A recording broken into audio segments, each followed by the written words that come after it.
En 1953, 8000 invités avaient assisté au couronnement d'Élisabeth II en l'abbaye de Westminster à Londres.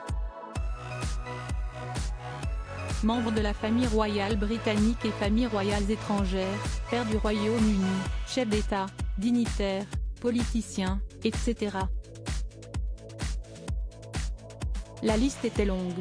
Le 6 mai prochain, ceux à recevoir leur précieux sésame ne seront pas si nombreux. Et pour cause. Crise économique oblige, le couronnement de Charles III sera moins long et moins fastueux que sa mère. Sur la guest list, pas plus de 3000 invités, quand certains annoncent même que seuls 2000 privilégiés participeront à l'événement. Un vrai casse-tête pour Charles III et pour la firme qui vont devoir ménager les sensibilités des uns et des autres. Tous n'auront pas la chance d'assister au couronnement et devront se contenter de le suivre devant leur téléviseur.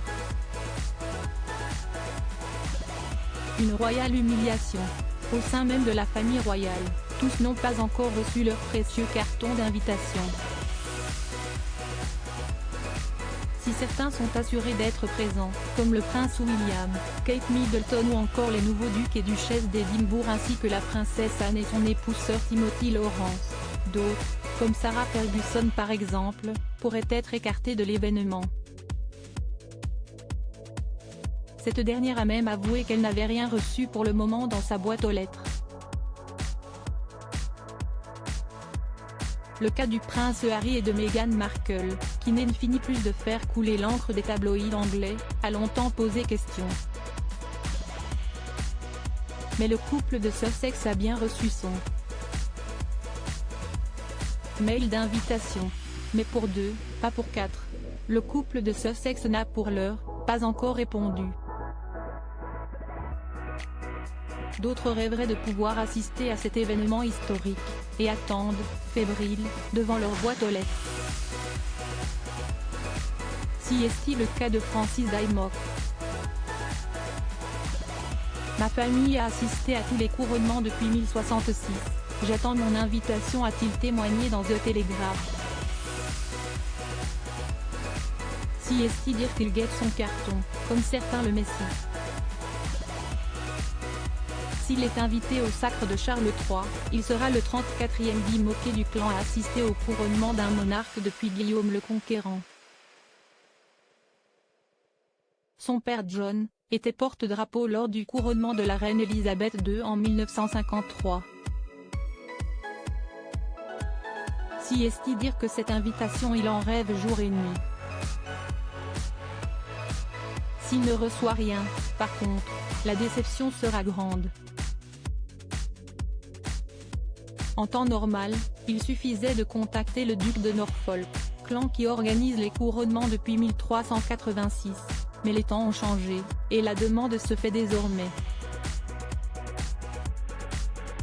par mail, au bureau des réclamations. J'ai écrit que, ma famille le faisait depuis Guillaume le Conquérant et que, même si je comprends que ce n'est plus un droit, ce serait une bonne chose d'y participer souligne-t-il plein d'espoir, même s'il le sait, rien n'est garanti. Il n'est pas le seul. D'autres nobles sont voués au même sort, attendant avec nervosité que Charles III décide de leur destin. Rétro 2022, Charles III, revivez les temps forts de l'année du nouveau roi. Beaucoup d'appelés et peu d'élus pairs et députés s'indignent de leur côté du nombre réduit d'invités sur les bancs de l'abbaye de Westminster le 6 mai prochain. Et pour cause, nombre d'entre eux pourraient ne pas non plus recevoir leur précieux sésame, le roi préférant réserver des sièges aux travailleurs du NHS, le National Health Service, le système de la santé publique du Royaume-Uni, ainsi qu'aux représentants d'organisations caritatives. Selon The Sun, la colère gronde, et certains membres de la Chambre des Lords feraient pression sur le cabinet Office pour s'assurer de leur présence. Mais seules 2 douzaines de députés devraient être invités. Et si est-il le Premier ministre Rishi Sunak qui devrait jouer les arbitres? Il se murmure que seuls les ministres les plus haut placés, les conseillers privés et les leaders de l'opposition recevront leur carton d'invitation. L'épineuse question se pose également pour les filleuls de Charles III. Le nouveau monarque en compte tout de même 32. Tous ne seront pas invités mais les plus proches devraient être présents.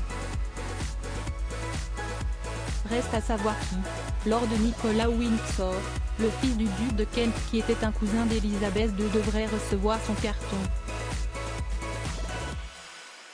Idem pour Peter Phillips, le fils de la princesse Anne ou encore Tom Parker Bowles, le propre fils de Camilla qui a comme parrain Charles III. Il y a aussi Timothy Knatchbull, le petit-fils de Lord Mountbatten et Lord Jamie Hamilton de Tyrone, le petit cousin de la princesse Diana. Bref, tant de noms et si peu de place sous les voûtes de l'abbaye de Westminster. Il y aura forcément des déçus. Crédit photo, agence.